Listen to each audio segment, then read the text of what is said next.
सभी को नमस्कार। मेरा नाम है Dharmendra Jakhar. Civil aspirant YouTube channel पर आपका स्वागत है। आज हम चर्चा करेंगे यूपीएससी मेंस के पेपर में, एसे राइटिंग पेपर में आप 150 प्लस मार्क्स कैसे ला सकते हो।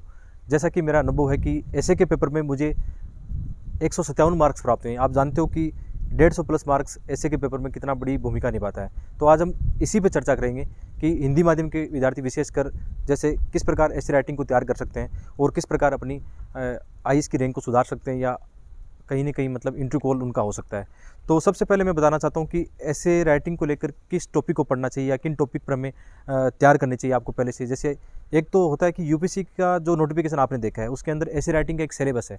सिलेबस में क्या बात लिखी है कि यूपीएससी आपसे क्या चाहता है कि ऐसे के पेपर में यदि आप टू दी पॉइंट सब्जेक्ट के हिसाब से लिखते हो, जैसे ऐसे में जो पूछा गया है उसी पर आपको फोकस करना है। इसके अलावा आपकी जो शैली होनी चाहिए कैसी होनी चाहिए, इफेक्टिव होनी चाहिए और तार्किक होनी चाहिए। यानी आप उसमें जब भी लॉजिकल चीज़ों पे आप बातें करोगे ना, अपने तर्क के साथ बातें करोगे, स्टेटमेंट में आप कुछ एग्जाम्पल ऐड करोगे, निश्चित रूप से आपको ऐसे के पेपर में बहुत अच्छे मार्क्स प्राप्त होंगे। और जहाँ तक पढ़ने की बात है कि आपको क्या पढ़ना चाहिए, तो एक हिंदी माध्यम में एक अच्छी बुक है, निशान जैन सर और गंगा सर आईएएस हैं दोनों, इनकी एक हिंदी माध्यम में निबंध की अच्छी बुक है, आप इसको परचेज कर सकते हो, बहुत अच्छी बुक है। इसके अलावा जैसे टॉपर्स के ऐसे आपको पढ़ने चाहिए, ठीक है। टॉपर्स कैसे आपको कहाँ मिलेंगे, दृष्टि और विजन के साइड पे आपको टॉपर्स कैसे मिल जाएंगे। टॉपर्स कैसे पढ़ने से आपको फ़ायदा क्या मिलेगा, आपको ये पता चलेगा कि टॉपर्स कैसा लिखते हैं, उसी प्रकार आप ऐसे राइटिंग सही कर सकते हो। जहाँ तक मेरा अनुभव है कि मेरे हैंड रिटन ऐसे आपको कहाँ मिलेंगे, क्योंकि मेरे 157 मार्क्स है तो आप मेरे ऐसे भी पढ़ सकते हो कि ये भी टॉप मार्क्स है, तो ऐसे निश्चित रूप से आपके काम आएंगे। मेरे 5-10 ऐसे हैं जो मैंने इन दिनों में लिखे हैं, इन सालों में लिखे हैं।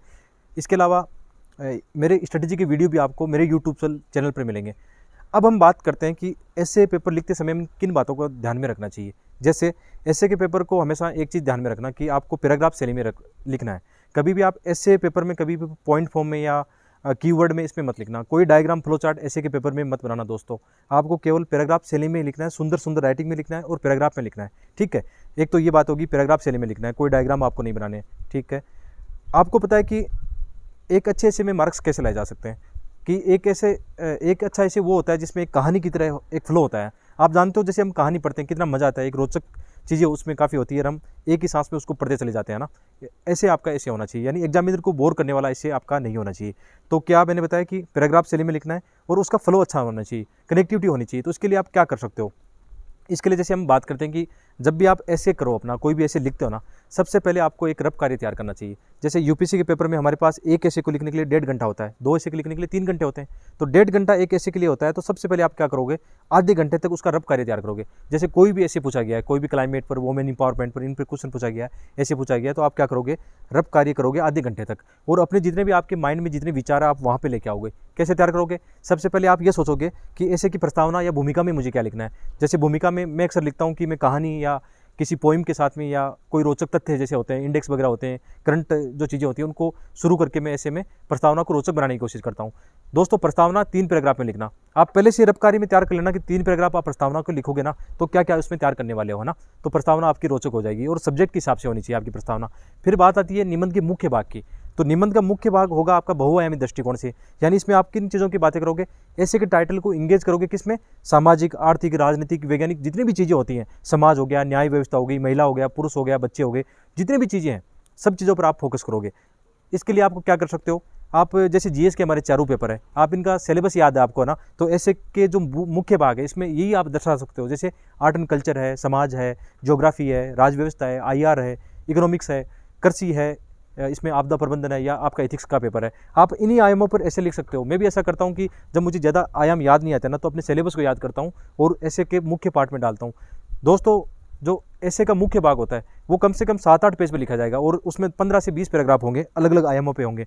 हो सकता है ऐसे कि इसमें 2 पार्ट हो, कभी कभी ऐसे में चुनौतियाँ या समस्याएं पूछी जाती है तो आपने 10-15 आयाम इस पे बताया ना, सामाजिक आर्थिक दृष्टिकोण से बताएं, और जैसे आप उस पर समाधान की बात करोगे तो 10-15 आयाम उसमें भी हो सकते हैं।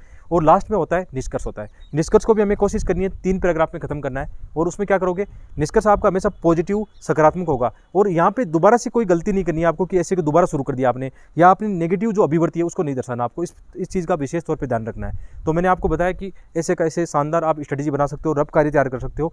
बाकी तो देखो मैंने बताया कि मेरे अच्छे लेसन आपको मिलेंगे, मेरे अच्छे आपको ऐसे लिखे हुए ऐसे मिलेंगे, आप उनको देख के सीख सकते हो। तो आप मेरे टेलीग्राम चैनल और यूट्यूब को सब्सक्राइब करना। आपको निश्चित रूप से हिंदी माध्यम को विशेषकर फ़ायदा मिलेगा, क्योंकि यहाँ पे मैं डेली बेसिस पर प्रयास करता हूँ अच्छी आंसर राइटिंग के लेसन और अच्छे आंसर राइटिंग के मॉडल आंसर यहाँ पे सेंड करता हूँ। तो बहुत बहुत धन्यवाद, थैंक यू। वीडियो के अंत में मैं आपको जानकारी देना चाहूँगा प्लस परमेश साइट के बारे में। काफ़ी स्टूडेंट ऐसे हैं जो कि दिल्ली से दूर रह के अपनी स्टडी को कर रहे हैं। इस दौरान उनको यूपीएससी के नोट्स व बुक्स खरीदने में काफ़ी ज़्यादा दिक्कत आती हैं। स्टूडेंट्स, इस साइट के माध्यम से आप आपके मटेरियल को खरीद सकते हैं, और अगर आप अभी खरीदेंगे तो आपको काफ़ी अच्छा खासा डिस्काउंट भी मिल जाएगा। सो लिंक आपको डिस्क्रिप्शन में मिलेगी। तो यूपीएससी के बुक्स व नोट्स खरीदने के लिए आप इस साइट का यूज कर सकते हैं।